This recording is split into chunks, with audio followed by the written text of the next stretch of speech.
Officer Vance Rourke rapped his knuckles sharply against the driver's window, the sound slicing through the gas station as Judge Harlan Voss sat behind the wheel, engine still running. A few heads turned, then more, phones slowly rising as the tension spread. Judge Voss opened the door calmly and stepped out. The midday heat pressed down as Officer Rourke immediately closed the distance, circling him with sharp, assessing eyes. "Go ahead," Rourke said louder, making sure others heard. "Explain how this is yours." Judge Voss did not flinch. He reached slowly into his jacket.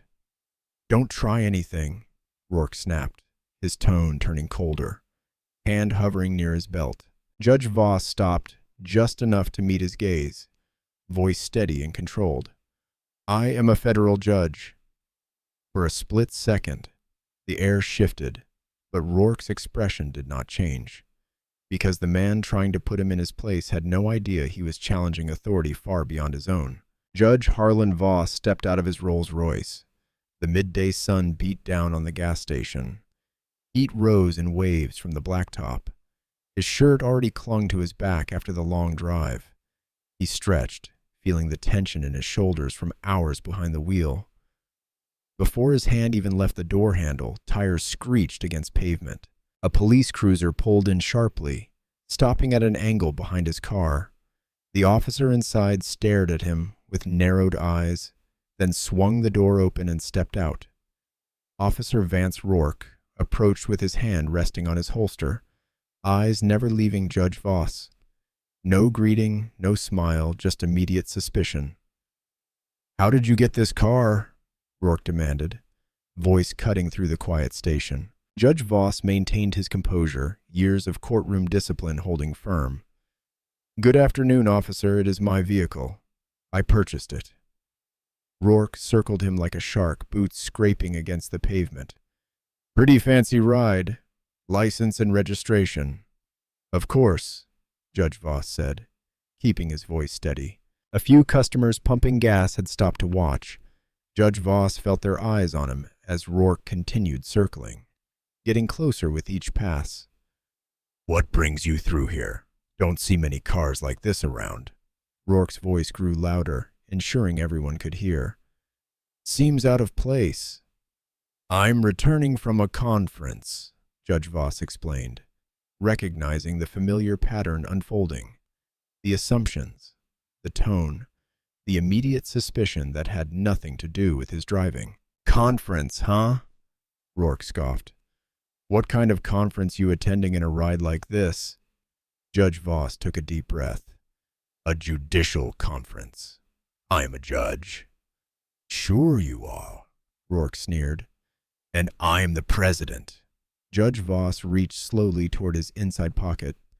"My identification is—" "Hey, hands where I can see them," Rourke shouted, jerking his hand to his weapon. "What are you reaching for?" The gas station went completely silent. A woman at the next pump clutched her child closer.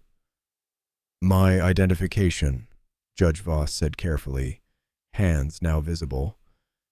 "My wallet is in my jacket pocket." "Slow, very slow," Rourke ordered, his stance wide, body tense.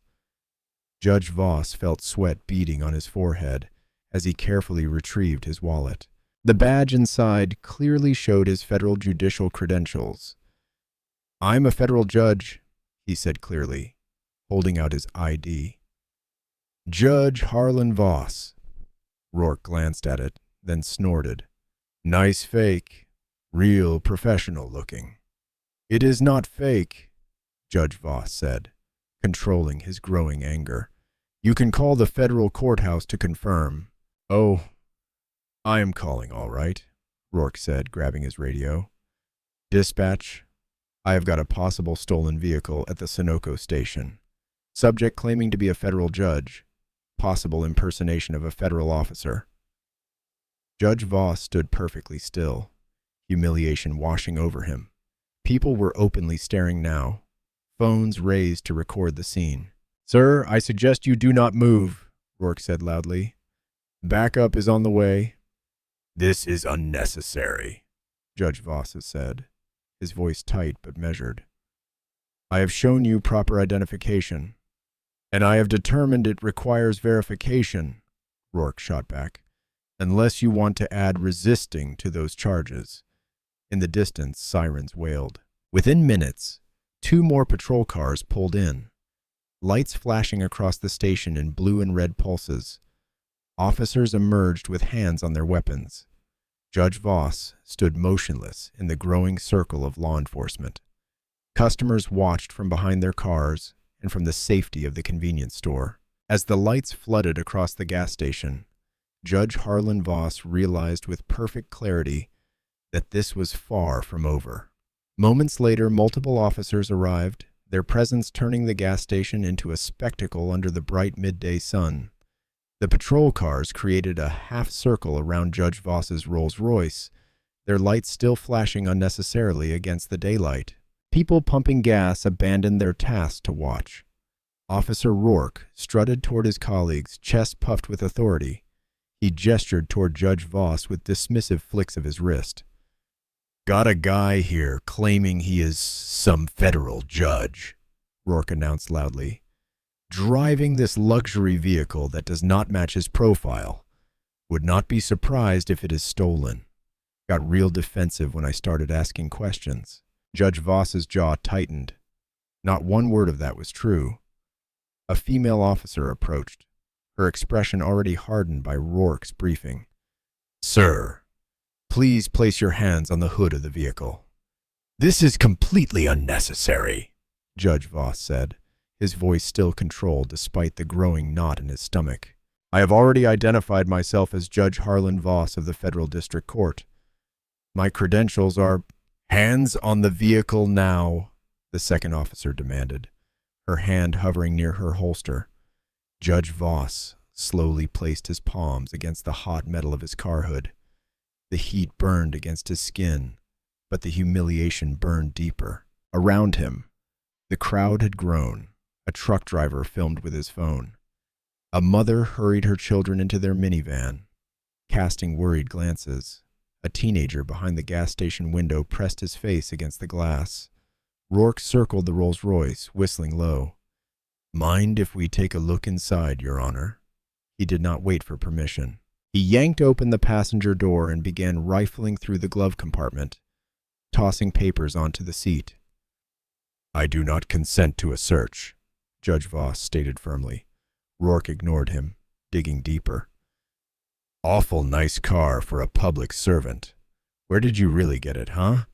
Gift from a grateful defendant?" The accusation stung like a slap. After decades on the bench, his reputation was being shredded at a gas station for everyone to see. "I have worked for decades," Judge Voss said, feeling his composure crack. "I saved. I bought it legally. If you would simply call the courthouse."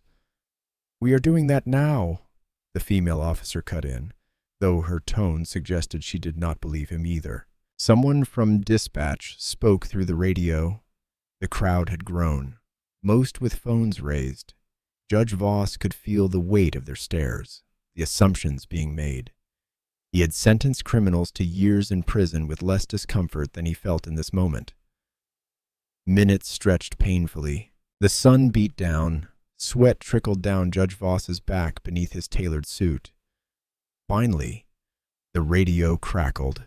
The female officer's expression changed as she listened to the voice on the other end. She shot a look at Rourke, who was still searching through Judge Voss's luggage in the trunk. "Rourke," she called sharply. "Dispatch confirms he is legit." A heavy silence fell. Rourke straightened slowly, his face flushing not with embarrassment, but irritation. He slammed the trunk closed with unnecessary force. "You can take your hands off the car," he told Judge Voss, not meeting his eyes. No apology. No explanation. The female officer stepped back, suddenly finding something fascinating to look at in the distance. "Just a misunderstanding, sir," she mumbled. "You are free to go." The crowd began to disperse, some shaking their heads, others whispering. As Judge Voss straightened his suit jacket with as much dignity as he could muster, he felt someone brush against him. A young man in a baseball cap pressed something cold and metallic into his palm. "Keep this.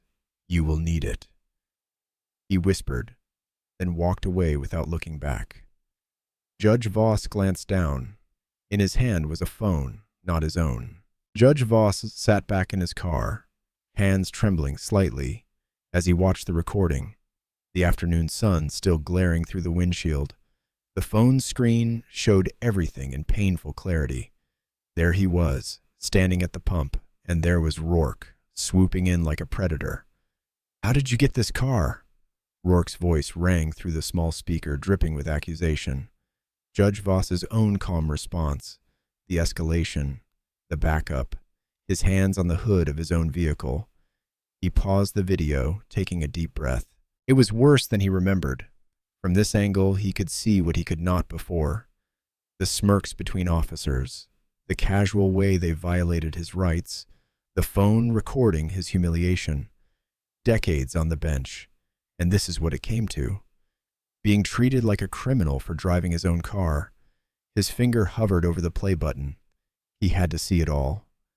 "I am a federal judge." "Yeah, and I am the president. Put your hands on the hood." The laughter from onlookers twisted in his gut. How many times had he heard stories like this in his courtroom? How many times had he given police the benefit of the doubt?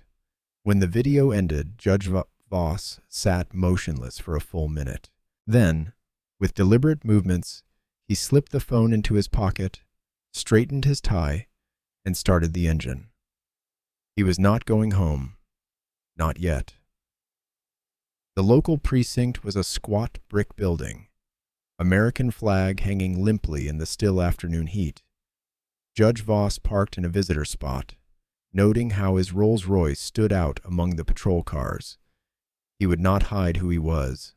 Not anymore. Inside, fluorescent lights buzzed overhead. The front desk officer, a young man with close-cropped hair, looked up with disinterest. "Can I help you?" "I need to file a complaint," Judge Voss said, his judicial voice returning, clear, authoritative. The officer's eyes narrowed slightly. "What kind of complaint?" "Regarding Officer Vance Rourke. I was unlawfully detained at a gas station." Something flickered across the officer's face. Recognition? Warning? He pushed a clipboard across the counter. "Fill this out.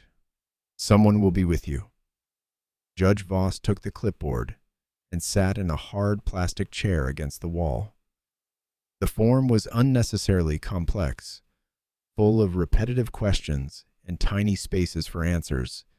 He filled it out with precise handwriting, noting every detail of the incident. Time passed. Officers walked by, some glancing his way, none approached. Finally, Judge Voss returned to the desk. "I have completed the form. Sergeant Hayes will be out shortly," the desk officer said without looking up. Another stretch of waiting dragged by. When Sergeant Hayes finally appeared, he was a bulldog of a man with salt and pepper hair and a smile that did not reach his eyes. "Judge Voss, sorry to keep you waiting. I understand there was an incident today." They sat in a small interview room, the complaint form between them. "I would like to request the body cam footage from Officer Rourke," Judge Voss said after explaining what happened. Hayes' smile tightened. "We will certainly look into that, but there might be some technical issues. Our equipment is not always reliable." "I find that hard to believe," Judge Voss replied, his tone level. "Your department received a substantial grant for new equipment last year. I presided over the approval." Hayes shifted in his seat. "Like I said, we will check. These things have processes, Judge. You understand that better than most." "I do, which is why I expect this to be handled properly." Judge Voss leaned forward slightly. "I would also like to know why Officer Rourke approached me in the first place. Officers have discretion to investigate suspicious activities. What was suspicious about putting gas in my car?" Hayes' expression hardened. "Look, Judge, I respect your position, But our officers have difficult jobs. Sometimes mistakes happen. This was not a mistake. It was a pattern of behavior, and I intend to address it." As the conversation continued, Judge Voss noticed the subtle resistance. Every question met with deflection. Every request countered with procedure. This was not incompetence. It was strategy.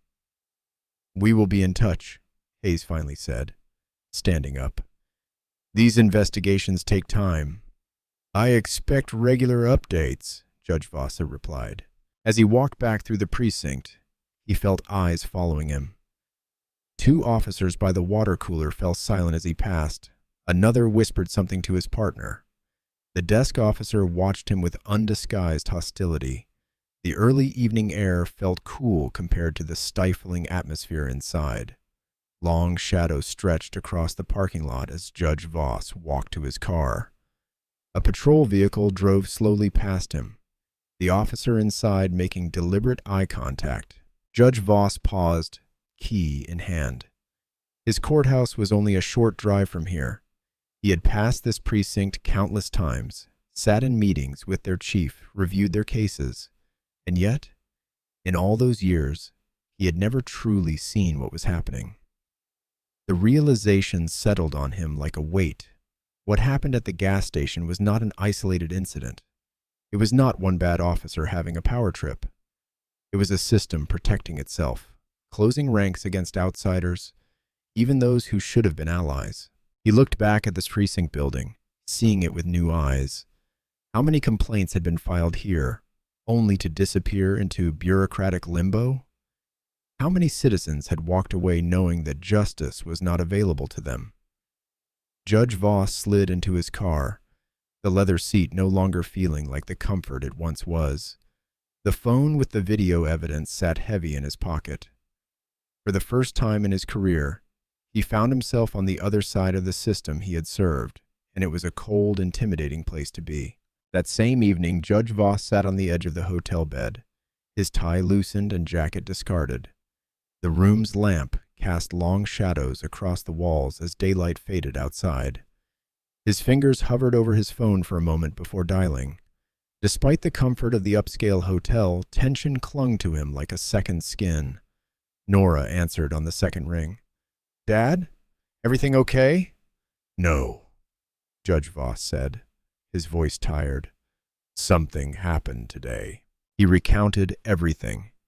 The gas station, Officer Rourke's immediate hostility, the backup, the humiliation. The words came out measured and precise, just as he would deliver facts in court. But unlike court, his voice occasionally wavered. "They surrounded me like I was dangerous," he said. "Searched my car without consent. Implied I stole it." "Jesus, Dad." Nora's voice tightened. "Are you hurt?" "Not physically." "Did you get badge numbers? Names?" "Rourke." "The others?" "No, but—" Judge Voss paused. "Someone recorded it. Gave me their phone." The line went quiet for a moment. When Nora spoke again, her voice had changed, sharper, focused. This was Nora, the attorney, now. "I have seen this pattern in half my civil rights cases, Dad. The profiling, the escalation, the cover-up after. This is not new. It is just new to you." "I filed a complaint at the precinct," Judge Voss said. Nora scoffed. "And, let me guess, they were less than helpful?" "They said the body cam footage might have technical issues." "Of course they did." Her voice hardened. "Dad, you cannot let this go. They need to be held accountable." "I do not intend to let it go," Judge Voss said, looking down at the stranger's phone in his hand. "I have seen too many people walk into my courtroom claiming police misconduct. I have heard too many departments claim a few bad apples. Send me the video," Nora said. "Right now." Judge Voss forwarded the file, then put his phone on speaker. He could hear Nora's controlled breathing as she watched. "This is textbook harassment," she finally said. "Unlawful detention, illegal search. And look at Rourke's face when you mention you are a judge. Not surprised, Dad. Fear. He is afraid of who you are because he knows what he is doing is wrong. Judge Voss stood and paced across the hotel carpet. I counted at least 7 procedural violations. I counted 9, Nora said. But here is the thing. You will not get anywhere filing locally. They protect their own. I know the chief. Dad, stop. This is not about knowing people. This is systemic. We need to file a federal complaint. The word "we" hung in the air. Judge Voss looked out the window at the darkening sky. You do not have to get involved. I'm already involved, Nora said firmly. I'm coming down tomorrow morning. Judge Voss sank into the desk chair, suddenly feeling every one of his years. There is something else bothering me, Nora. What? I have presided over dozens of cases from this jurisdiction, accepted testimony from these officers, handed down sentences based on their arrests. The silence stretched between them. If they treat a federal judge this way in broad daylight, Judge Voss's voice trailed off, then what are they doing to everyone else? Nora finished his thought. And how many cases were built on the same kind of misconduct? Judge Voss closed his eyes. Exactly. This goes beyond one bad traffic stop, does it not? Nora's voice was gentle now, understanding the weight of what her father was realizing. I sentence people based on their testimony, Judge Voss said. I believed them because they wore badges. Dad, you followed the law as it was presented to you. And if the evidence was tainted from the start, if the arrests were unlawful, he pressed his fingers against his temples. How many lives did I affect based on corrupt police work? We will figure this out, Nora said. I will be there by morning. We will go through everything. Your past cases with this department, this incident, all of it. It will not be easy. Nothing worth doing ever is. Her voice softened. Try to get some sleep, Dad. Tomorrow we fight back. After they hung up, Judge Voss sat alone in the growing darkness. He picked up the stranger's phone and played the video again. The screen's blue glow illuminated his face as he watched himself being surrounded, questioned, searched. For decades, he had viewed the world from behind the bench. Orderly, procedural, fair. Now, he saw it from the other side, where procedures were weapons and fairness was a luxury. He paused the video on Officer Rourke's face, the contempt clear in his eyes, the casual power in his stance. One officer, one department, one incident, but the implications stretched much further. How many others had faced this treatment without cameras recording? Without federal credentials to protect them? Without the resources to fight back? Judge Harlan Voss had built his career upholding the system. Now, he wondered if that system was broken at its core. Yes, so. The morning sun filtered through the thin hotel curtains as a sharp knock sounded at Judge Voss's door. He opened it to find Nora standing there, coffee carrier in one hand, thick folder tucked under her arm. You look like you did not sleep, she said, studying his face. I did not. Judge Voss stepped aside to let her in. Too many thoughts. Nora placed the coffee on the desk and surveyed the room. Judge Voss had converted it into a makeshift investigation center. Legal pads covered the bed. His laptop was open on the desk. I brought fuel. She handed him a cup. Black, no sugar, just how you like it. Thanks. He took a sip, letting the bitter warmth spread through him. Nora shrugged off her blazer, revealing a simple white blouse. I have been up since early pulling records. She opened her folder and spread papers across the desk. These are complaints filed against this department over the years. How many? Judge Voss asked, leaning in. A significant number? Nora's voice was tight. Want to guess how many resulted in disciplinary action? Judge Voss's jaw clenched. How many? Very few. All minor infractions, all resolved with additional training. She made air quotes with her fingers. And those are just the official complaints. I found forum posts, community meeting minutes, people talking about problems with this department for years. Judge Voss pulled his laptop closer. I compiled a list of cases from this jurisdiction that came before my bench. He turned the screen toward her. Multiple cases. Nora scanned the list. Did you notice any patterns at the time? Nothing that raised flags. They seemed like standard cases. Drug possession, assault, theft. The evidence was always solid. Testimonies consistent. Judge Voss rubbed his eyes. But now you are seeing it differently. Nora nodded. Let us cross-reference. See if any officers involved in those complaints were also involved in cases you presided over. For the next stretch of time, they worked methodically. Nora read names from complaints while Judge Voss checked his case files. They created a chart on a hotel notepad, drawing lines between names that appeared in both sets. Rourke, Judge Voss said, marking another connection. That is another case where he was either the arresting officer or provided key testimony. Nora leaned back in her chair. And look at this. Several of those complaints against him were mysteriously lost in the system, only recovered when lawyers pushed hard enough. Judge Voss stared at their growing web of connections.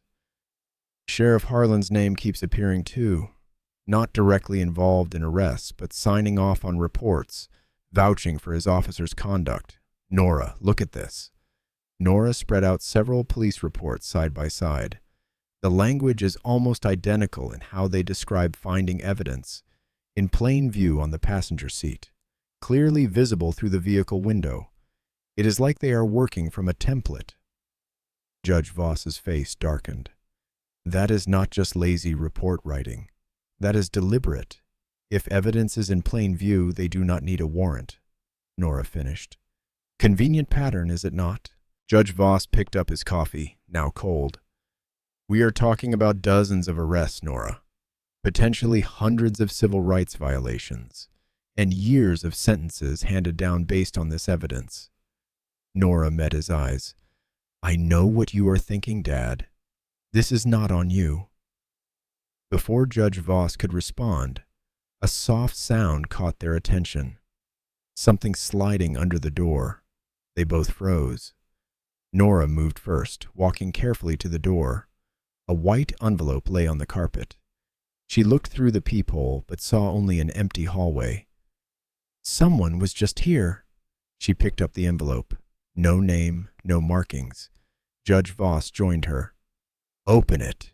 Inside were photocopies of police reports, internal versions, not the ones filed with the court. Sections were highlighted in yellow. These are altered, Judge Voss said, comparing them to the official reports from his cases. Look at the timestamps. The official report says they discovered evidence at one time. This internal one says later, after they had already detained the suspect for over an hour. And here, Nora pointed to another document. The search location is different. They did not find it in plain view at all. They searched without consent, then changed the report. Someone inside the department sent these. Judge Voss shuffled through the papers. Someone who knows what is happening and wants it exposed. The last page was not a report, but a handwritten note.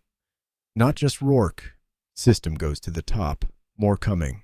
Nora looked up at her father, her expression a mixture of shock and determination. Dad, this is not about your traffic stop anymore. No. Judge Voss carefully arranged the new documents alongside their growing evidence pile. It is about exposing something much bigger.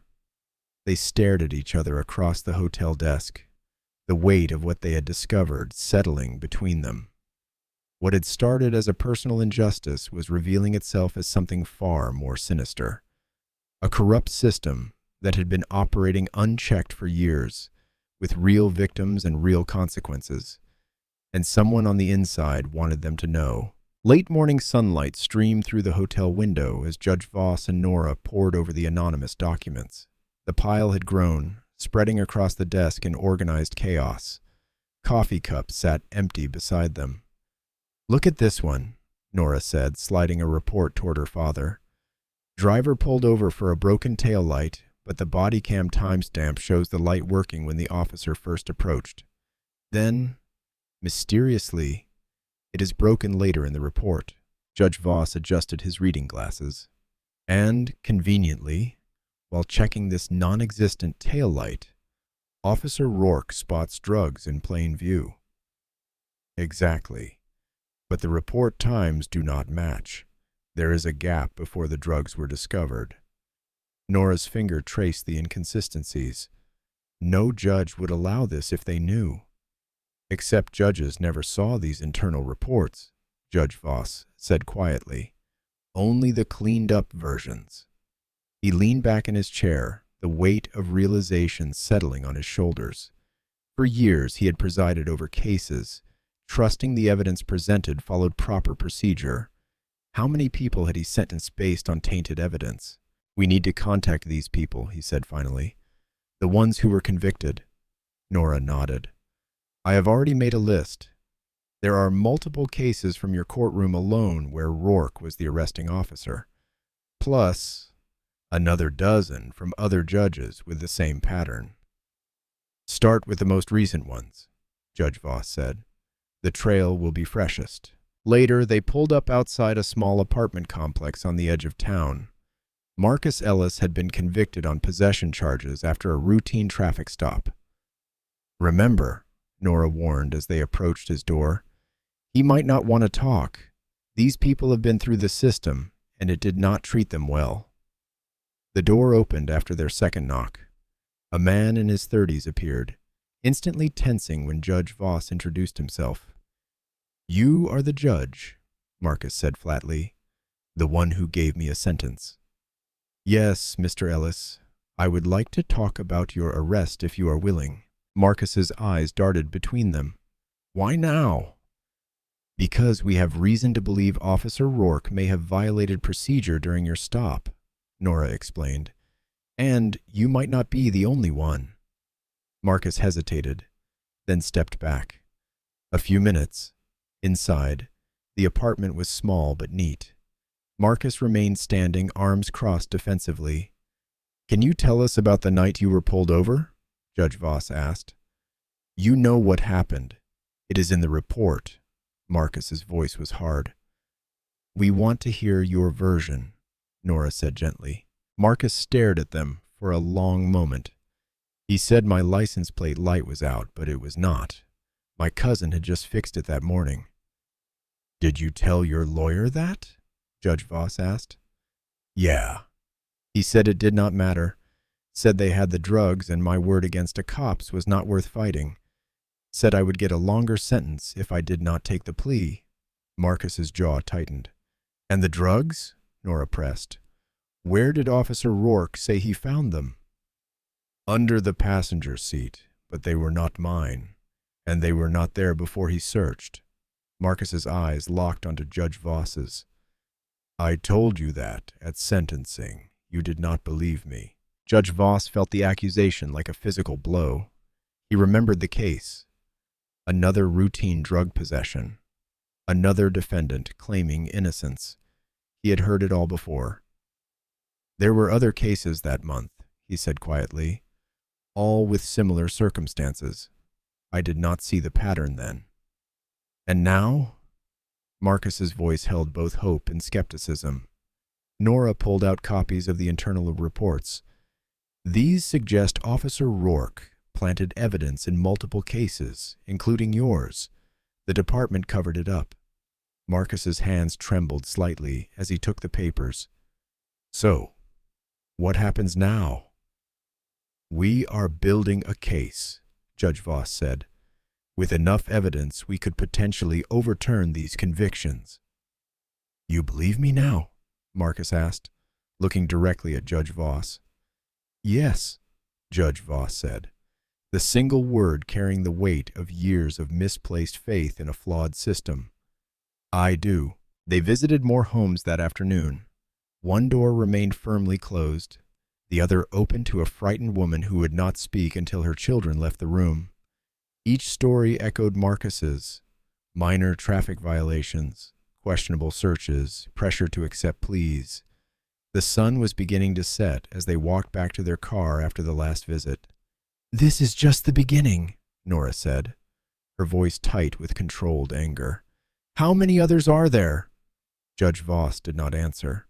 His mind was on faces, people who had stood before him, insisting on their innocence while he delivered sentences based on evidence he now knew was likely fabricated. Nora's phone buzzed. She read the message, then looked up at her father with wide eyes. "Someone from Internal Affairs wants to meet," she said. "Privately." The corner booth at Rosie's Diner felt like neutral territory. Away from courtrooms and police stations, the afternoon sun filtered through blinds, casting stripes across the worn red vinyl seats. Judge Voss slid in first, followed by Nora, both facing the door. Captain Ellis Keegan arrived exactly on time. He wore a pressed shirt and slacks rather than a uniform. A deliberate choice, Judge Voss noted. Less intimidating, more approachable. "Judge Voss, Ms. Voss," Keegan said with a nod, sliding into the seat opposite them. His voice was smooth and measured. "Thank you for meeting me." A waitress appeared, coffee pot in hand. Keegan smiled at her. "Just black for me, thanks." Judge Voss ordered the same. Nora asked for water. When the waitress left, Keegan folded his hands on the table. "I will get right to it. There are concerns within the department that need addressing." "Concerns?" Nora's voice had an edge. "Is that what you call what happened to my father?" Keegan's expression remained neutral. "I understand your frustration. What happened at that gas station was unacceptable." He turned to Judge Voss. "Judge, you should know I have been looking into Officer Rourke's conduct for some time now." Judge Voss studied the man across from him. Keegan's eyes were steady, his posture relaxed but attentive, a practiced calm. "Why are you telling us this?" Judge Voss asked. "Because I believe we might be working toward the same goal." Keegan lowered his voice. "There are officers in our department who have been operating outside the boundaries of proper procedure. Rourke is one of them." Nora leaned forward. "And what exactly are you doing about it?"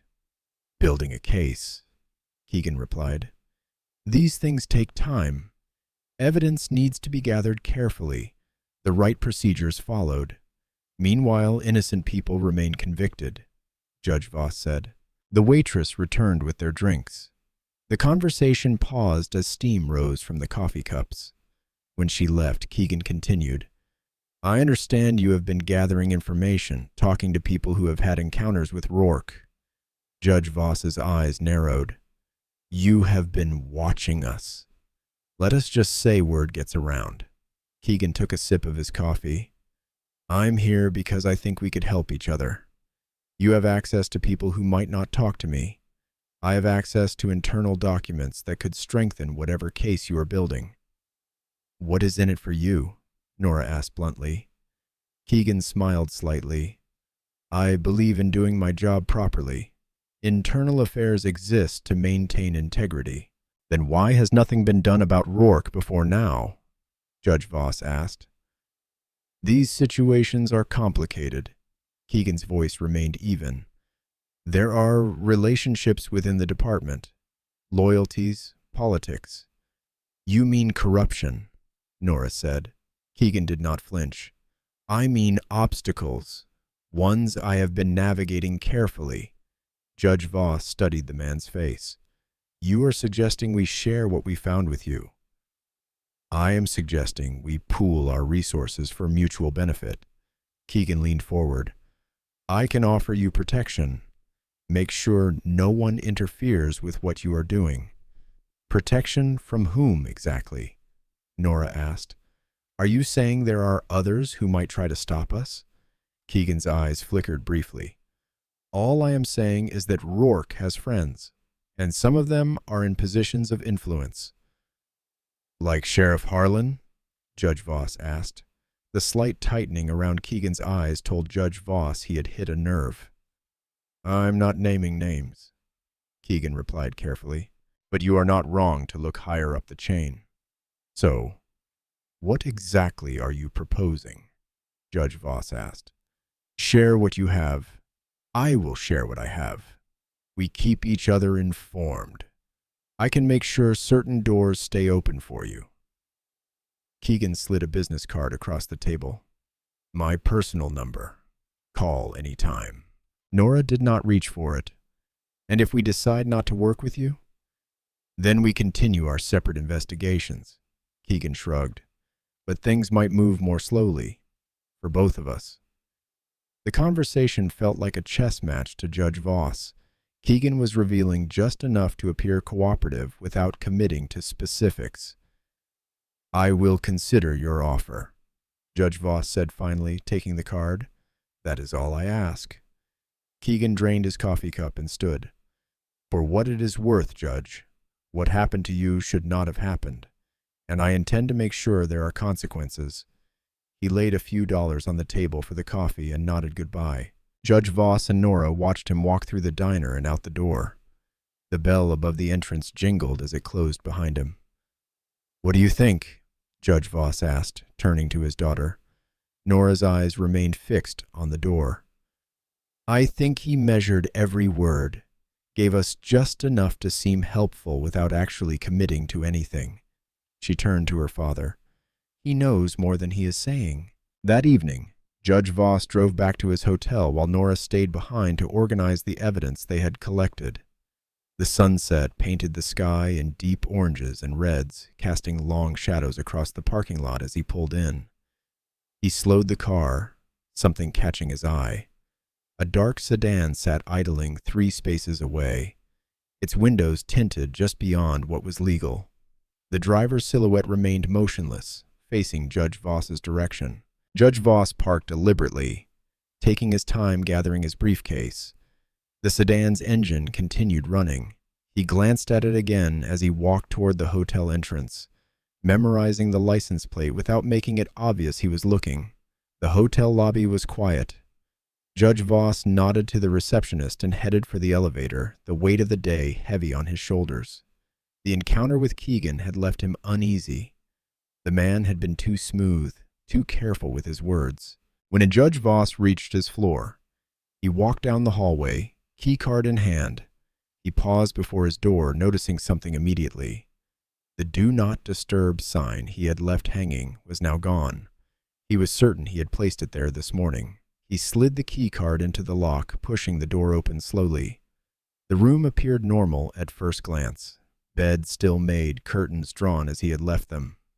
But Judge Voss's trained eye caught the subtle differences.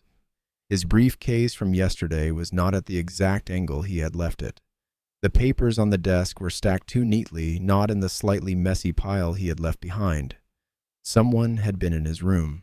Judge Voss did not rush. He moved methodically, checking drawers and closets. Nothing seemed to be missing, but the invasion was clear. His case notes had been disturbed, the folders not quite in the order he had arranged them. They had not even tried to hide their snooping. His phone buzzed with a text from Nora. Check your email now. Judge Voss opened his laptop, clicking on the new message. It contained a single photo. Nora's car with all 4 tires slashed. The subject line read, Back off. He called her immediately. I am fine, she answered before he could speak. But they are playing hardball now. Where are you? Judge Voss asked, keeping his voice calm despite the anger rising in his chest. Still at the coffee shop. I called a rideshare. I will be there in minutes. Be careful. I think someone searched my room. They are trying to scare us, Nora said, her voice firm. It means we are onto something. I saw a car watching the hotel too. Description? Dark sedan, tinted windows. I got the license plate. He recited the number to her. I will run it when I get there. The determination in her voice matched his own. Judge Voss hung up and continued examining the room. In the bathroom, his toiletry bag had been moved slightly. They had been thorough. Minutes later, Nora knocked on his door. Her face was flushed with anger, but her eyes were clear and focused. 4 new tires will cost me a lot, she said, tossing her bag onto the bed. But I have got more important news. 2 more victims agreed to talk. Despite the break-in, despite the threats, Judge Voss felt a surge of hope. Tell me. Nora pulled out her notebook. Marcus Hargrove, arrested years ago, claims Rourke pulled him over for a broken taillight that was not actually broken. Searched his car without permission, then found drugs in the trunk. Let me guess. He took a plea deal? Probation. Lost his job as a result. Nora flipped the page. Then there is Vanessa Ramirez. Single mother, was driving home from a late shift. Rourke claimed she swerved. Breathalyzer came back negative, but he insisted on a search anyway. Conveniently found prescription pills without a prescription bottle. What happened to her case? Still pending, but she is terrified. Has 2 kids and cannot risk jail time. Nora looked up. Each story matches the pattern. Unlawful stops, suspicious evidence discoveries, pressure to accept pleas. Judge Voss paced the room, the familiar judicial calm giving way to growing outrage. We are building a case, but we need more. Direct evidence of tampering. I know. Nora looked at her phone as another message came in. She went pale. What is it? Judge Voss asked. She turned the screen toward him. A photo of them in the diner with Keegan, clearly taken from outside. The text read, Choosing sides is dangerous. They are watching us, she said quietly. Yes, Judge Voss replied, and they are worried. They worked for another stretch, mapping connections between cases, noting the officers involved. Patterns emerged. The same judges handling these cases, the same prosecutors. The web stretched wider than just Rourke or even Sheriff Harlan. Night deepened outside the window. Occasionally, car headlights swept across the parking lot. And each time, Judge Voss glanced out, wondering if the sedan had returned. When they finally stopped for the night, exhaustion setting in, Judge Voss walked Nora to her room 2 doors down. They agreed to meet early before anyone might be watching. Be careful, she said, hugging him tightly. You too. Judge Voss returned to his room, double-checking the locks on both the door and windows. He drew the curtains fully closed, then pushed a chair against the door handle, an old trick from his early days as a prosecutor. Standing in the darkened room, Judge Voss felt the weight of what they had uncovered. Someone was willing to threaten a federal judge and his daughter.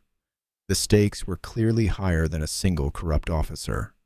He settled into bed, but did not sleep, his mind racing with possibilities and plans. They were being watched. They were being targeted. And tomorrow, they would push back harder. The next morning arrived with a gray dawn, as if the sky itself carried the weight of what they were uncovering. Judge Voss woke with a start when his phone buzzed on the nightstand. He had barely slept, his mind churning through the evidence they had collected. The screen showed an unknown number. Judge Voss, he answered, his voice rough with fatigue. I need to talk to you. The voice was male, hushed and nervous. About what happened to you, about other things. Judge Voss sat up straight. Who is this? Someone inside. I cannot say more on the phone. Meet me at Riverside Park. Park, near the old boathouse. How do I know this is not a trap? Judge Voss asked, but the line had already gone dead. He immediately called Nora's room. She answered on the first ring. I was about to call you, she said. I have been up since early going through these files. We just got a call. Someone from inside the department wants to meet. Minutes later, they sat in Judge Voss's car, parked at the edge of Riverside Park. The morning mist hung low over the empty playground and walking paths. I do not like this, Nora said, scanning the area. It is too exposed. We need what he might have, Judge Voss replied. But we will be careful. They spotted him before he saw them. a uniformed officer pacing nervously by the boathouse, looking over his shoulder every few seconds. Young, with close-cropped hair and the rigid posture of someone who followed rules. "That is Officer Desmond Wilson," Nora whispered. "I saw his name on some of the reports." They approached slowly, making sure he saw them coming. When he noticed them, he quickly looked around before gesturing them toward a picnic table partially hidden by trees. "I should not be here," he said immediately, his hands shaking slightly. "If they find out." "No one followed us," Judge Voss assured him. "Why did you call?" Wilson took a deep breath. "What happened to you at that gas station? It was not random. Rourke has a list." "A list?" Nora asked. "Profiles, people to watch for, stop if possible. Nice cars with out-of-town plates, especially with—" he hesitated. "With black drivers," Judge Voss finished for him. Wilson nodded. "But it is bigger than just racial profiling. There is a system." He pulled a USB drive from his pocket. "I copied these files last night. Evidence logs altered after the fact. Dashcam footage that mysteriously disappears when it does not match reports. Body cam malfunctions during certain arrests." Judge Voss took the drive, feeling its weight, physical and metaphorical, in his palm. "Why are you doing this?" Wilson looked down. "I joined to help people. This is not what I signed up for. And when I heard they targeted a federal judge—" He shook his head. "It has gone too far." "Sheriff Harlan, is he involved?" Nora asked. "Involved? He runs it." Wilson's voice hardened. "Nothing happens without his approval. The targets, the quotas, the evidence handling bill, it all goes through him." He pulled out a small notebook and handed it to them. "These are dates and cases I remember personally. Times when I was ordered to change reports or when evidence appeared that I know was not there during the initial search." Judge Voss flipped through the notebook, recognizing some of the names from their own investigation. "This is exactly what we need," he said quietly. "There is more," Wilson said, leaning closer. "Some of these arrests, the bigger ones, they are coordinated with the DA's office beforehand. They know who they want, then find reasons to get them." "Targeted prosecutions," Nora whispered. "My God!" Wilson stood suddenly. "I need to get back before I'm missed. There is one more thing you should know. They are watching you, both of you. The sheriff has officers keeping tabs on your movements." "We noticed," Judge Voss said grimly. "Be careful with that information," Wilson said, nodding toward the USB drive. "If they know I gave it to you—" "They will not," Nora assured him. "We will protect your identity."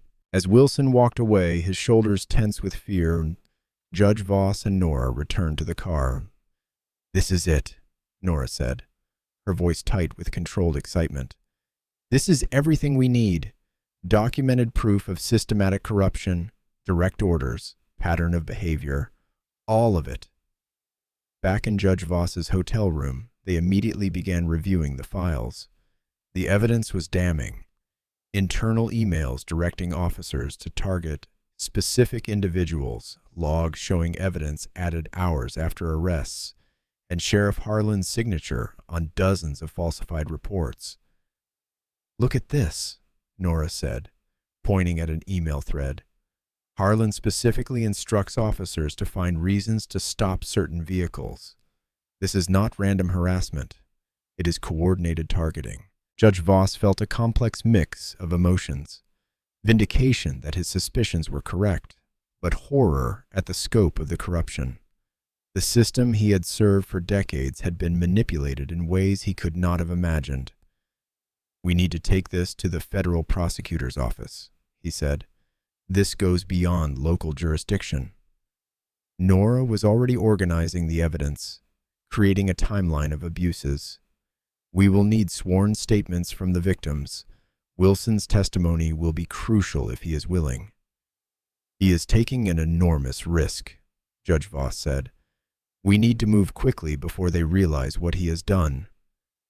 For the first time since the incident at the gas station, Judge Voss felt hope rising. The path forward was clear. The evidence was solid. The pattern undeniable. Justice was within reach. "We can stop them," Nora said, determination hardening her voice. "We can actually stop them." Judge Voss nodded, feeling the familiar certainty that came with a solid case. "Yes, we can." Later that same day, Judge Voss and Nora were working through lunch, organizing evidence for their meeting with federal prosecutors scheduled for the next morning. The television hummed quietly in the background when suddenly Nora froze. "Dad?" she said, her voice tight. "Look." On screen, Officer Wilson stood at a podium, cameras flashing around him. His face was pale, eyes darting nervously as Sheriff Harlan stood just behind his right shoulder. A steady hand placed there, in what appeared to be support but looked more like control. "I need to clarify statements I may have made regarding the Sheriff's Department," Wilson said, reading stiffly from a paper. "Any documents I provided to Judge Voss were taken out of context or misunderstood. I was under emotional distress following personal issues, and Judge Voss took advantage of my vulnerable state." Judge Voss stood slowly, disbelief washing over him. "This is absurd," he whispered. Wilson continued, his voice robotic. "No systemic issues exist within our department. Any suggestion of evidence tampering or procedural violations is completely false. I deeply regret my actions and the confusion they have caused." Sheriff Harlan stepped forward, his face a mask of concerned authority. "We understand Officer Wilson was going through a difficult time. Judge Voss's aggressive pursuit of baseless accusations pressured an officer already in distress. We are supporting Wilson through this difficult period and hope Judge Voss will cease this harassment campaign." Nora frantically opened her laptop. "The files," she said, typing quickly. "They are gone. Everything on the drive is corrupted." Judge Voss felt the floor shift beneath him. "That is impossible. We made copies." "All corrupted. Every single file." Nora looked up, face pale. "Someone got to our backups." Within hours, the story was everywhere. Local news ran segments questioning Judge Voss's motives. "Federal judge on crusade against local law enforcement," read one headline.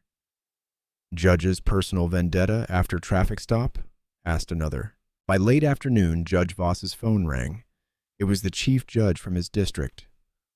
"Harlan," his colleague said, voice heavy.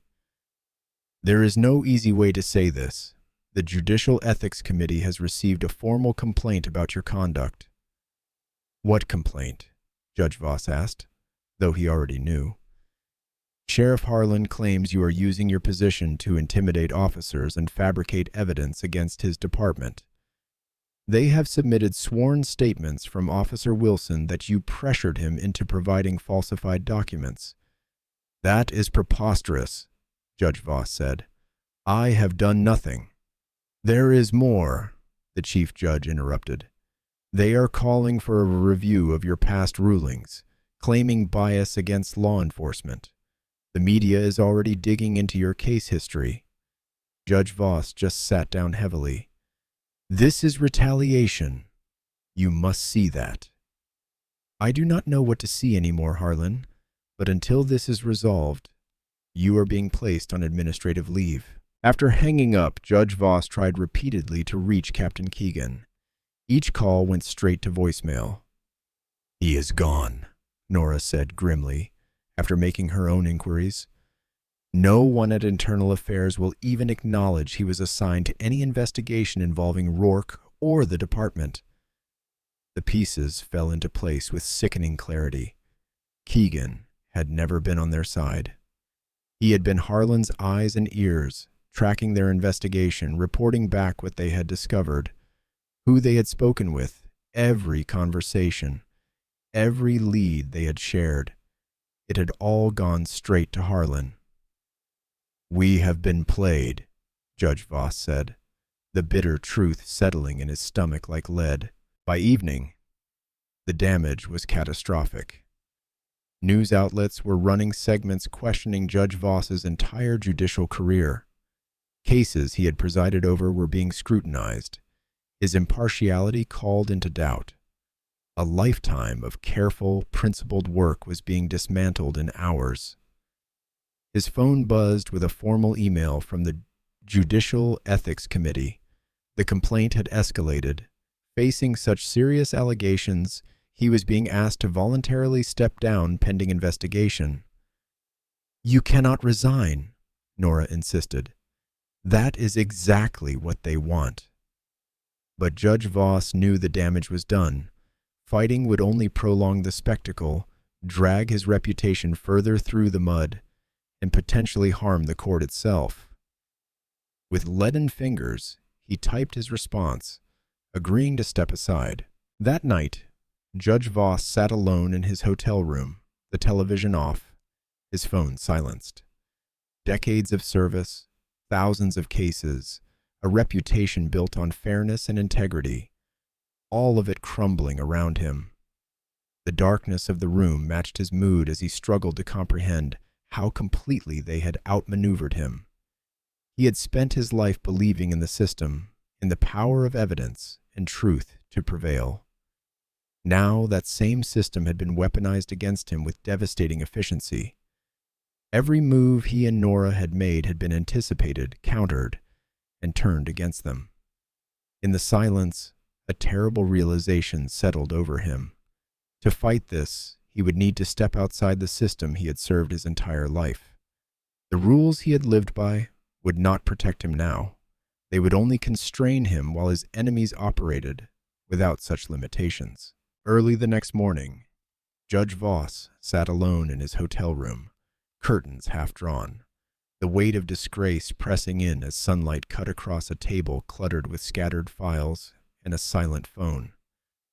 The room felt smaller today, closing in around him. His judicial robe hung in the closet, a reminder of everything he had lost in just a few days. He had not slept. The accusations played on repeat in his mind, each one more damaging than the last. Bias, misconduct, abuse of power. The very things he had spent a lifetime fighting against were now attached to his name like a brand. The television in this corner droned quietly. He could not bear to turn it off, could not stop punishing himself with each new report. Questions about dozens of cases presided over by Judge Voss, particularly those involving law enforcement testimony. Sources close to the investigation suggest a pattern of favorable rulings. Judicial Review Board expected to launch a formal inquiry into... Judge Voss reached for the remote and turned up the volume, a twisted form of self-torture. The reporter's face filled the screen, her expression professionally concerned as she stood outside the courthouse where he had worked for years. Judge Harlan Voss's reputation has collapsed virtually overnight, with legal experts questioning how this will impact cases he has ruled on in recent years. A sharp knock interrupted the broadcast. The door opened before he could answer, and Nora strode in, bringing with her a blast of energy that seemed out of place in his cloud of defeat. "Turn that garbage off," she said, snatching the remote and silencing the television. Her eyes scanned the room, the untouched food tray, the rumpled bed sheets, the scattered papers, and then settled on her father. "You look terrible," she said bluntly. "Thank you for that assessment," Judge Voss replied, his voice hollow. Nora set down her bag and crossed her arms. "Are you finished feeling sorry for yourself? Because we have work to do." Judge Voss gestured weakly at the silent television. "What work? It is over, Nora. They won." "Over?" Her eyebrows shot up. "They strip away your title and suddenly you forget who you are? The man who taught me that truth matters more than comfort?" "This is not about comfort," he snapped, frustration finally breaking through the numbness. "This is about reality. They have destroyed my credibility. Anything I say now will be dismissed as the desperate claims of a disgraced judge." Nora pulled out her phone and tapped the screen a few times. "You need to watch this again." She placed it in front of him. The gas station video filled the screen. "I have seen it," he said, turning away. "No. Watch it again." She pressed play. "Not as a judge, not as a victim. Watch it as if you are seeing a stranger being humiliated for no reason except the color of his skin and the car he drives." The footage began to play. Officer Rourke's voice filled the room, harsh and accusatory. "How exactly did someone like you get a car like this?" Judge Voss's own voice, calm and dignified. "I purchased it, officer." The escalation was rapid. The surrounding of the car, the backup arriving, the public search, the phones recording. Each moment of degradation captured in high definition. "Look at your face there," Nora said, pausing the video at the moment when the officers finally received confirmation of who he was. "That is not just embarrassment. That is the face of a man seeing a system he believed in fail completely." Judge Voss stared at his own frozen image. She was right. He remembered exactly what he had been thinking in that moment. How many others had stood where he stood without his credentials to save them? "They can take your robe," Nora said, her voice softer now. "They can take your bench, but they cannot take this." She tapped the screen. "This is truth, raw, undeniable truth." Judge Voss nodded slowly, feeling something stir inside him. Not quite hope, but something close to it. Determination, perhaps. "What do you propose we do?" he asked. "We release the footage. All of it. Not just to some newspaper that might bury it, but everywhere. Social media, every platform. We include the witness statements we have gathered, the pattern of stops we have documented. The backlash will be severe," Judge Voss warned. "Sheriff Harlan has powerful friends. This will not just go away because we post a video." "I'm not saying it will be easy," Nora replied.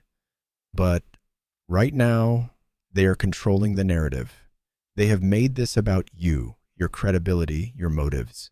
This puts the focus back where it belongs, on their actions." Judge Voss stood up and walked to the window, pulling the curtain fully open. Sunlight flooded the room, harsh and revealing. For a moment, he thought of everything he would be leaving behind, the respect of colleagues, the security of his position, the comfortable identity he had worn for decades. But what good was any of it if he could not stand for what was right? He turned back to Nora. "If we do this, there is no going back to how things were." "Some things should not go back to how they were," she replied.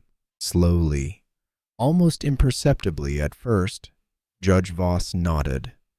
The weight on his shoulders did not lift, but it shifted. This was not about saving his career anymore. It was about something far more important. "Let us do it," he said. They sat side by side at the small hotel table, Nora's laptop open between them. She pulled up the video file, added the supporting documents they had gathered, and prepared it for a release, choosing truth over fear. Nora's finger hovered over the publish button, trembling slightly. Their entire investigation, the video, supporting documents, and personal testimony, all compiled into one explosive package. "Ready?" she asked, glancing at her father. Judge Voss took a deep breath and nodded. "Do it." She pressed down firmly, committing their evidence to the world. The screen refreshed, showing their post was now live across multiple platforms. "That is it," she said quietly. "Now we wait." For the first stretch of time, nothing happened. The view counter barely ticked upward. Judge Voss paced the hotel room, checking his phone every few seconds. Had they misjudged? Would anyone care about yet another injustice? "Give it time," Nora said, though uncertainty tinged her voice. Then, as if a dam had broken, notifications began flooding in. First a trickle, then a torrent. Look at this, Nora said, pointing to the rapidly climbing view counter. The numbers are climbing. The numbers jumped again. It is spreading fast. Judge Voss leaned over her shoulder, watching in astonishment. It is working. On screen, the comments section exploded with reactions. This is exactly what happened to my brother last year. I know that Officer Rourke pulled me over for looking suspicious, too. A federal judge? If they treat him like this, imagine what happens to the rest of us. Within a short time, their post had been shared countless times. Major social media accounts with millions of followers were reposting the video. Hashtags formed organically. Justice for Judge Voss. Police accountability. It could be you. Dad, look. Nora turned her laptop toward him. A major news network was already playing the footage. The anchor's expression grave as she described a disturbing video of a federal judge being racially profiled at a gas station. Judge Voss sat heavily on the edge of the bed. I never thought it would spread this fast. His phone rang, a number he did not recognize. Then Nora's phone rang too. Then both their email inboxes began filling with notification after notification. It is journalists, Nora said, scanning the messages. They all want statements, interviews, and these, Judge Voss said, holding up his phone, are from people who have experienced the same thing. Listen to this one. I was stopped by Officer Rourke multiple times. The third time, he planted evidence. I am still fighting the charges. More messages poured in. People from across the country sharing their own stories, but particularly from their town. Dozens of incidents involving the same officers, the same tactics, the same department. A breaking news alert flashed across the television. The anchor looked directly into the camera. We are receiving reports that the Justice Department has opened a preliminary investigation into the police department at the center of the Judge Voss controversy. That was fast, Nora said, eyes wide. Too fast, Judge Voss replied. They must have already been looking into this department. Our video just forced their hand. Outside their hotel room, they heard footsteps and voices. Nora peeked through the peephole. Reporters, she whispered. At least a dozen of them. Judge Voss straightened his tie and took a deep breath. We knew this would happen. We cannot hide now. His phone rang again, this time a familiar number. The chief judge of his district. Judge Voss answered, his voice steady despite his racing heart. Harlan, the chief judge said, I have seen the footage. Everyone has. The administrative office is issuing a statement supporting you. What was done to you was unconscionable. Relief flooded through him. Thank you, but this is not just about me. I know. The pattern you have uncovered is compelling. The judicial conference is calling for a full investigation. After he hung up, Judge Voss turned to Nora with amazement.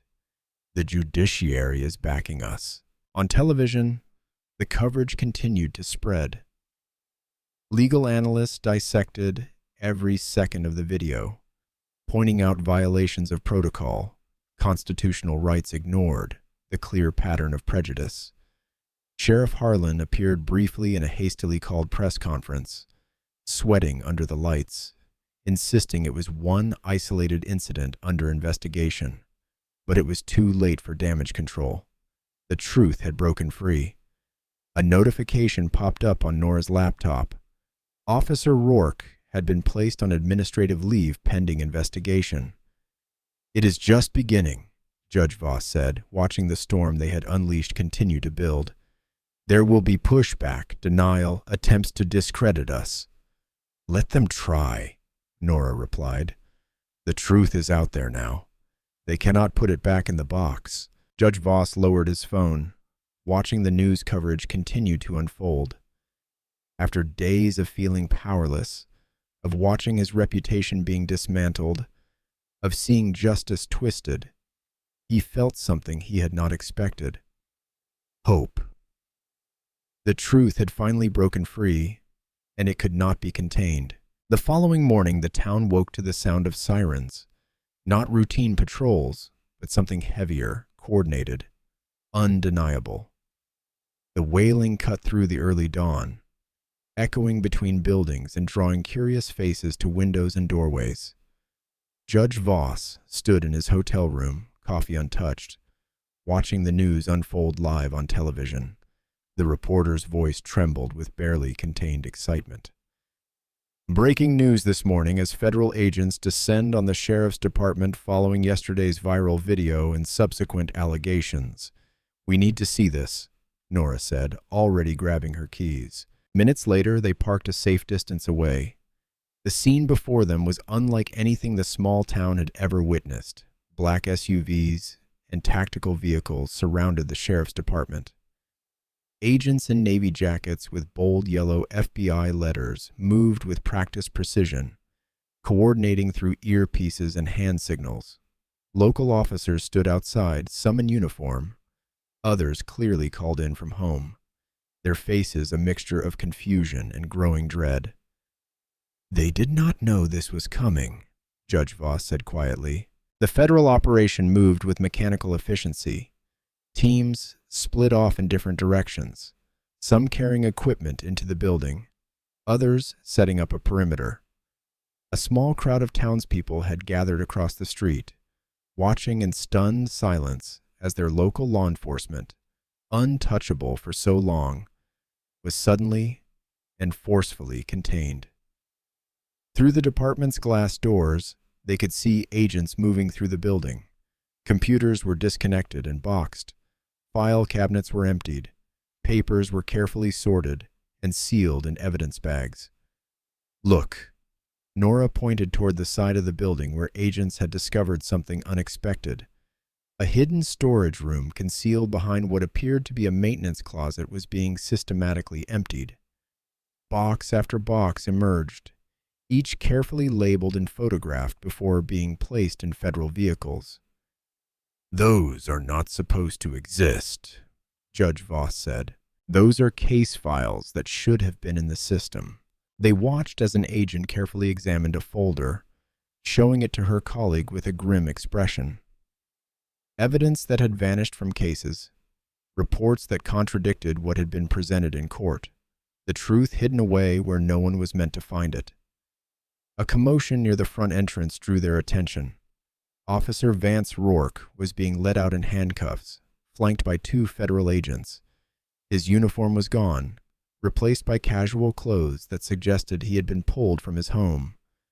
The swagger that had been so evident at the gas station had vanished completely. Rourke's eyes darted frantically around the crowd, searching for allies, for escape, for anything that might save him. Finding none, his shoulders slumped in defeat. The man who had towered over Judge Voss with such confidence now looked small, diminished by the weight of his exposed actions. "I was just following orders," Rourke shouted to no one in particular as they placed him in a vehicle. "This is not right. I did not do anything wrong." But his protests fell on deaf ears. The doors closed, sealing him away. More officers followed, some in handcuffs, others simply escorted to be questioned. The department was being hollowed out before their eyes. Then, a familiar figure appeared at the entrance. Sheriff Harlan emerged, his uniform crisp as always, but his face ashen. He stood tall, attempting to project authority even now. "This is a misunderstanding," he announced loudly. "My officers have done nothing wrong. We serve this community with—" "Sheriff Harlan," an agent interrupted. "You need to come with us now." Harlan's mouth tightened into a thin line. "I am the elected sheriff of this county. You cannot just—" "We have a federal warrant," the agent said, unmoved. "Please do not make this more difficult than it needs to be." For a moment, it seemed Harlan might resist. His hand twitched toward his hip, where his weapon would normally be, but it had already been taken. His eyes scanned the crowd, perhaps looking for support that was not coming. The townspeople, many of whom had voted for him for years, simply stared back in silence. Defeat settled over him like a physical weight. Without another word, he allowed himself to be led to a waiting vehicle. Minutes later, Captain Ellis Keegan appeared, escorted separately. Unlike the others, he made no protests, offered no defense.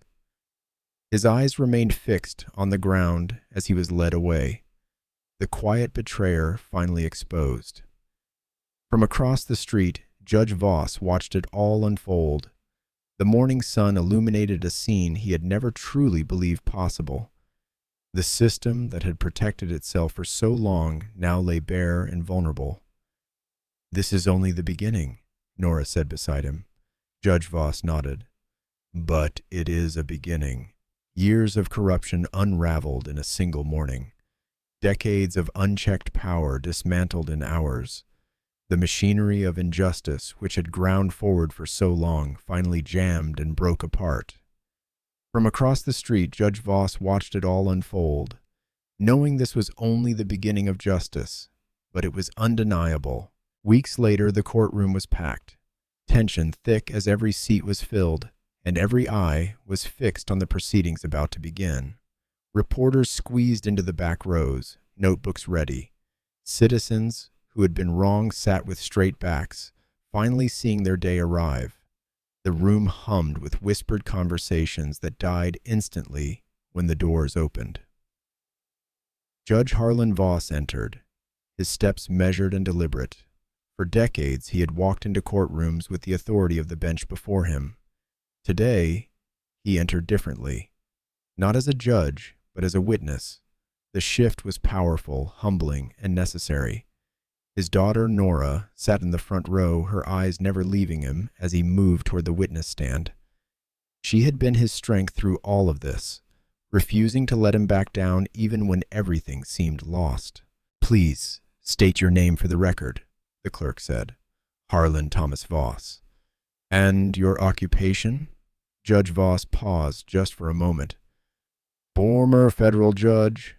The prosecutor, a sharp-eyed woman with decades of experience handling corruption cases, approached.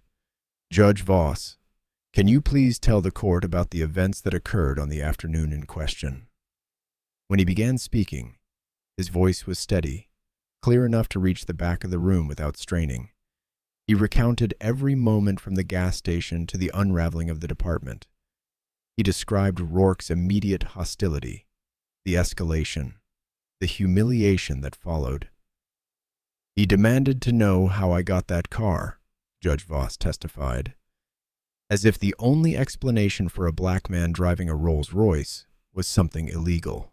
From the defense table, Rourke shifted uncomfortably, his face flushed with anger or shame, perhaps both. Sheriff Harlan sat beside him, expressionless, staring straight ahead as if removing himself from the proceedings entirely. "And what happened when you identified yourself as a federal judge?" the prosecutor asked. "Officer Rourke said I was lying. He called for backup, claiming I was impersonating a federal official." The video was played again, this time in a courtroom that could not ignore it. The footage was larger than life on the courtroom screen, the audio capturing Rourke's contempt, his immediate assumptions. The way he circled Judge Voss like prey, the jury watched with unwavering attention, some wincing at particularly aggressive moments. Then came the other victims, one after another, their stories aligning with chilling consistency. A young teacher described being stopped for a broken taillight that was not broken. A business owner recounted how a routine traffic check turned into a search of his vehicle without consent. A college student explained how she was threatened with charges unless she cooperated. Their testimonies built upon each other, creating a pattern too clear to dismiss. What had happened to Judge Voss was not an isolated incident or a misunderstanding. It was standard practice. The defense attorneys tried to paint each incident as separate, unrelated events. They suggested misremembered details, officers following procedure, reasonable suspicion. But legal defenses crumbled under the weight of documented evidence, altered reports, and hidden files now laid bare. Captain Keegan testified as part of his plea deal, his voice barely audible as he described how reports were altered, complaints buried, and officers protected. He could not look at Harlan as he detailed the sheriff's instructions to handle problems before they reached the public. "And what exactly did handle problems mean?" the prosecutor asked. "It meant making evidence disappear," Keegan replied. "It meant pressuring complainants to drop their cases. It meant whatever was necessary to protect the department." The courtroom became a place of reckoning, not just for individuals, but for a system forced to confront its failures. The judge, a woman with decades on the bench and a reputation for fairness, listened to each testimony without expression, but her questions revealed her growing concern. Halfway through the trial, more officers pleaded guilty rather than face the mounting evidence against them. Their statements further implicated Harlan, describing a culture where following his orders was non-negotiable if you wanted to keep your job.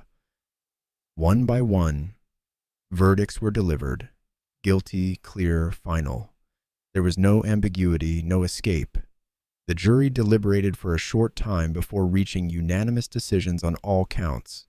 As sentences were handed down, Rourke and Harlan stood powerless, their authority gone, replaced by consequences they could no longer avoid. Rourke's face twisted with rage as the judge announced his substantial sentence. Harlan maintained his composure even as he received a longer term, but the slight tremor in his hands betrayed his shock. They were led away in handcuffs, the same way they had led away so many others over the years. The difference was stark. Their restraints were justified, their rights preserved, their day in court fair and transparent. Everything they had denied others. Months later, under a calm afternoon sky, Judge Voss stood outside the same gas station where everything began. The air now quiet, almost reflective. The concrete beneath his feet was the same. The pumps still hummed with the same mechanical rhythm, but everything else had changed. He leaned against his car, still the same Rolls-Royce that caught Officer Rourke's attention that day, and watched people come and go. No one gave him suspicious glances. No one questioned his right to be there. The weight of that day still lived in his memory, but it no longer pressed down on his shoulders like a physical burden. The town felt different. Not perfect, but changed. The sheriff's department had been rebuilt from the ground up under new leadership, with mandatory body cameras that could not be turned off and civilian oversight committees with actual power. Traffic stops required documentation of cause. Complaints were logged publicly. Officers with multiple infractions were investigated, not protected. These were not revolutionary ideas. They were simply the way things should have been all along. Judge Voss watched a mother fill her tank while her children waited in the car. She did not look over her shoulder or tense up when a patrol car passed on the main road. Small changes, but meaningful ones. He thought back to the trials, the testimonies, the long process of dragging truth into the light. Dozens of cases had been reopened, convictions overturned, lives restored, as much as they could be after years of injustice. Former Sheriff Harlan and Officer Rourke were still serving their sentences along with other officers from the department. Captain Keegan had received a reduced sentence for his testimony, but he would still serve time. The whistleblower officer had been reinstated after evidence proved he had been threatened into retracting his statement. Judge Voss sighed deeply, breathing in the warm afternoon air.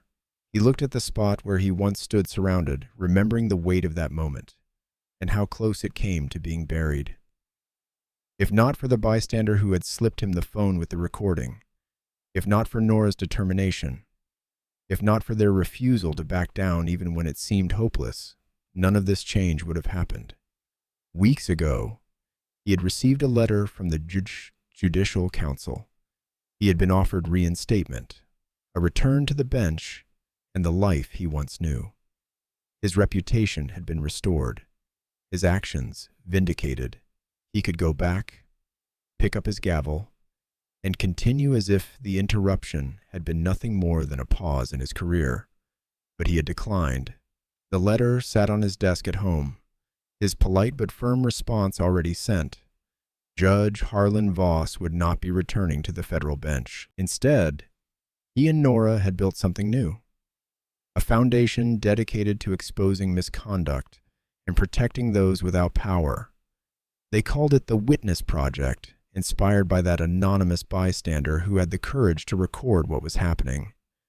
They provided legal support to people filing complaints against law enforcement, connected them with attorneys willing to work pro bono, and helped them navigate a system designed to wear them down. Their first office had opened months ago, and they were already working at capacity. Nora handled most of the day-to-day operations, while Judge Voss focused on fundraising and speaking to community groups about recognizing and reporting misconduct. What began as humiliation had transformed into purpose. Judge Voss checked his watch. Nora would be arriving soon. They had a meeting with the new police chief, a woman brought in from outside, who had made community accountability her priority. It was not an adversarial relationship, but a cautious partnership built on clear boundaries and shared goals. The gas station, once a symbol of injustice, now stood as a reminder of what happens when truth refuses to stay hidden. Judge Voss had chosen this spot for their meeting deliberately. Sometimes healing required returning to the place where the wound began. A patrol car pulled into the gas station, moving at a casual pace. Judge Voss straightened slightly, an old instinct not entirely gone. The cruiser parked near the store entrance, and an officer stepped out. He was young, probably new to the force since the department overhaul. The officer noticed Judge Voss and paused. Recognition flickered across his face. Judge Voss's story was required reading now at the academy, part of the ethics training that had been completely revamped. The officer nodded with quiet respect. Judge Voss returned the nod, not as a victim, but as a man who forced justice into the light. If you enjoyed the story, leave a like to support my channel, and subscribe so that you do not miss out on the next one. On the screen, I have picked 2 special stories just for you. Have a wonderful day.